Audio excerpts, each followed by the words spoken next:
আমার বিদ্যালয়ের স্নেহের ছাত্ররা, আজ অনলাইন ক্লাসের মাধ্যমে তোমাদের নবম শ্রেণীর বাংলা ক্লাস শুরু করতে চলেছি।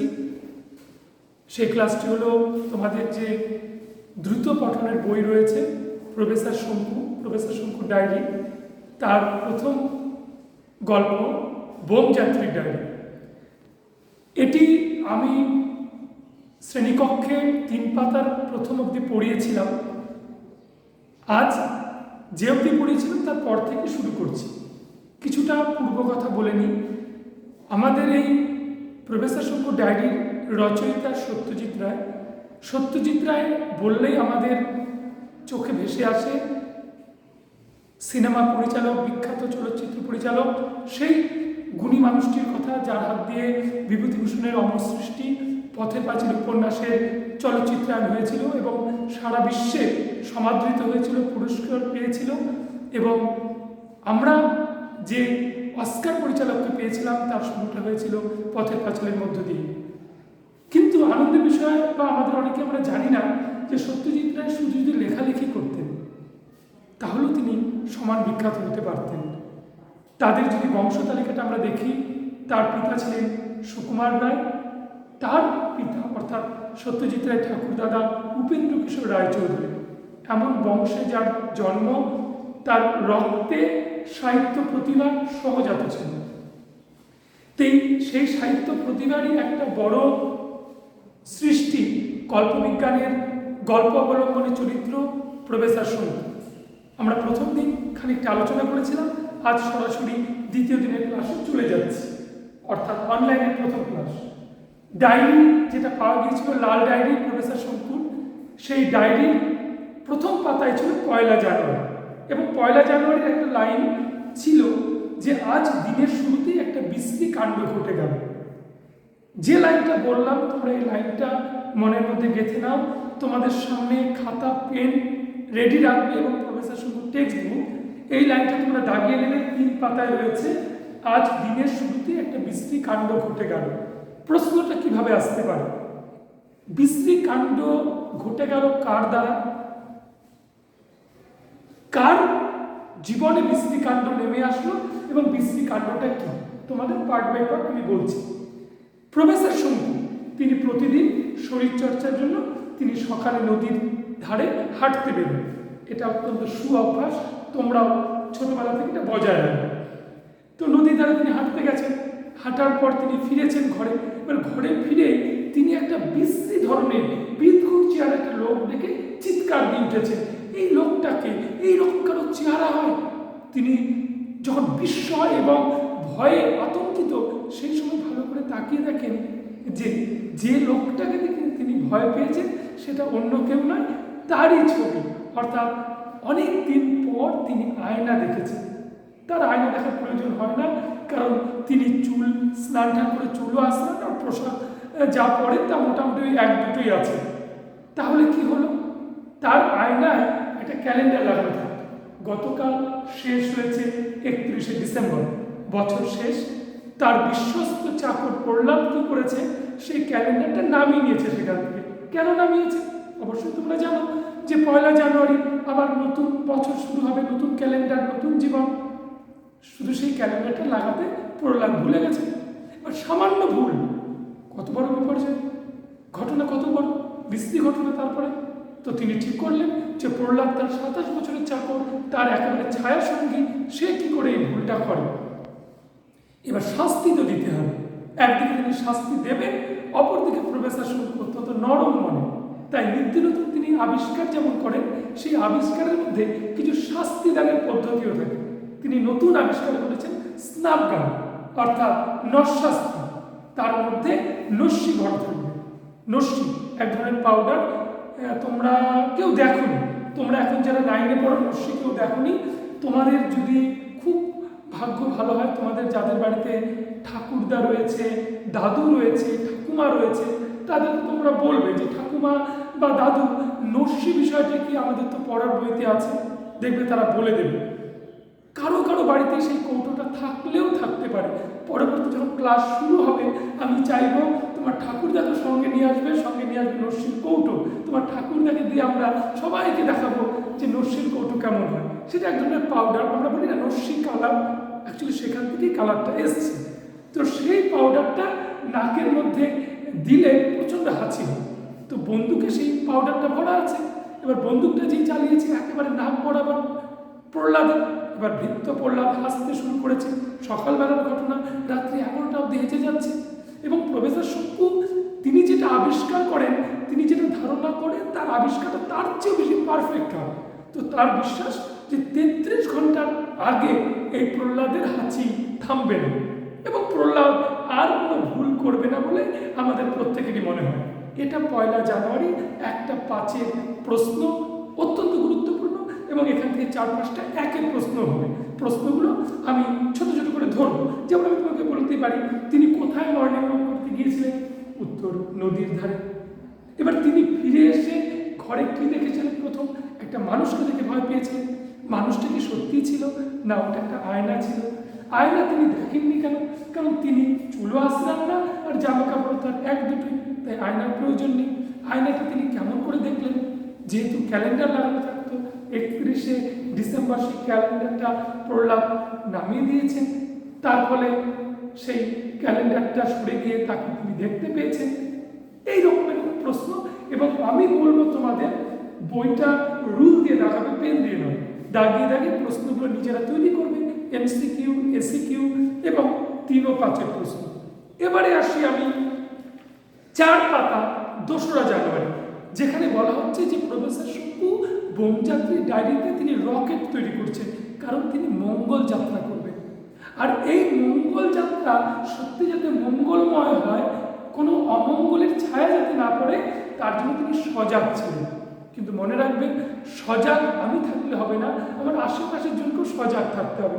তোমরা যখন পড়াশুনো করো, তুমি মন দিয়ে পড়ো, তখন কিন্তু বাবা মাদের তোমার জন্য লক্ষ্য করে, যাতে তোমাকে কেউ জ্বালাতন না করে, ডিস্টার্ব না করে।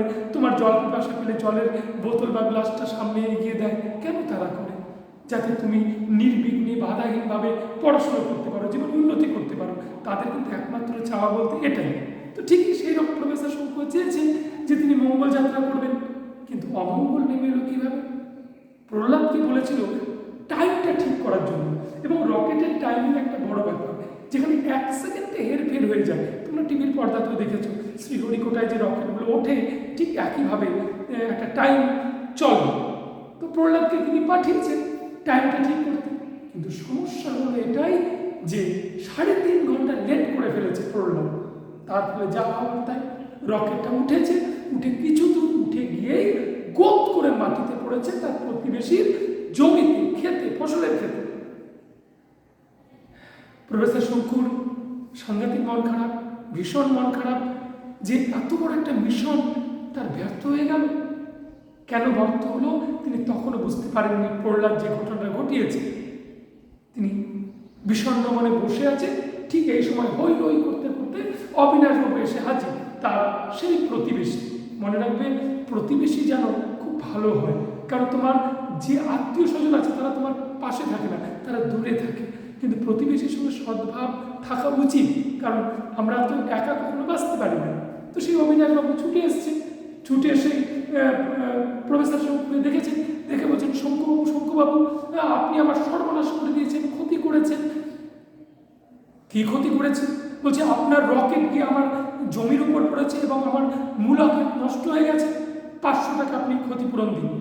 একেতেই এত বড় একটা মিশন নষ্ট হয়ে গেছে, সাকসেস হয়নি। সেখানে ওই অবিনাশবাবুর মতো প্রতিবেশী থাকলে আর চিন্তার কিছু নেই। তো প্রফেসর শঙ্কু মনে মনে ভাবলেন যে অবিনাশবাবুরও একটা ব্যবস্থা করতে হবে। এটা নিয়ে যদি প্রশ্ন আসে তো টাফ প্রশ্ন, অবিনাশবাবুর একটা ব্যবস্থা করতে হবে। এর আগে কারোর বিরুদ্ধে কি কোনো ব্যবস্থা করা হয়েছিল? অবশ্যই হয়েছিল, একটু আগে পড়েছি। সেটা হচ্ছে প্রহ্লাদের উপর প্রয়োগ করা হয়েছিল নরশাস্ত্র বা স্নাবদান। এবারে 5ই জানুয়ারি রকেট যে যাবে সেখানে তিনি কাকে কাকে নেবেন সিদ্ধান্ত নিয়েছেন। তিনি প্রহ্লাদকে নেবেন। এবং প্রফেসর শঙ্কু যেহেতু খুব নামকরা বিজ্ঞানী এবং বিজ্ঞানের একটু সরল মতি হয়, সব মানুষকে সমানভাবে দেখে, তাদের কাছে অহংকার বলে কিছু থাকে না। তো তিনি সিদ্ধান্ত নিলেন যে তিনি প্রহ্লাদকে নেবেন। এবং প্রহ্লাদকে কেন নেবেন? যে মাঝে মাঝে বড় কিছু কাজ করতে গেলে সবসময় যে বুদ্ধিমান, চালাক এইসব ব্যক্তিদের এই যে কাজটা করাতে হবে সেটা নয়। অনেক সময় বোকা লোকও অনেক সময় এই ধরনের মিশনে খুব কাজে লাগে। এবার এটা নিয়েও প্রহ্লাদের সাহসী এই বিষয়ে কোনো সন্দেহ নেই। এবার প্রহ্লাদের সাহসিকতার পরিচয় দাও।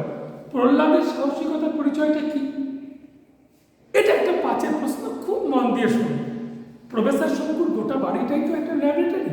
যেমন তোমরা যখন আরো উঁচু ক্লাসে উঠবে, তোমরা উঁচু ক্লাসে উঠে গেছো ক্লাস 9-এ, তো 9-এ যখন তোমাদের কোনো সময় তোমাদের আমাদের বিদ্যালয়ের যে কেমিস্ট্রি ল্যাব রয়েছে সেই ল্যাবে তোমাদের নিয়ে যাবে।